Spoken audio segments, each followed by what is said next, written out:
Here's your Puamana April 2026 update. Paint's filling in. Life is good.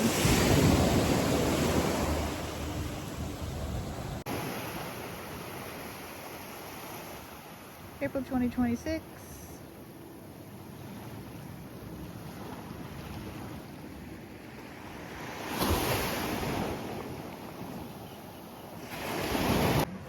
For the berm restoration project going on in front of the 254 building and the 272 building. Looking pretty good.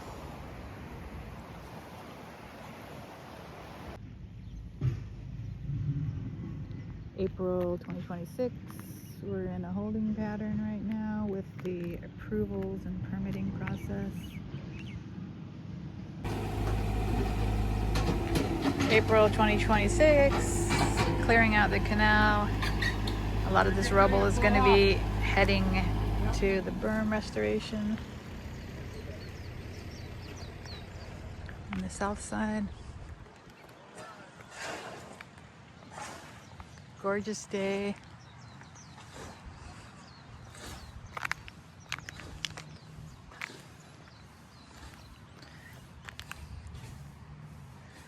Canal's almost all the way cleaned out, cleared out, dredged out.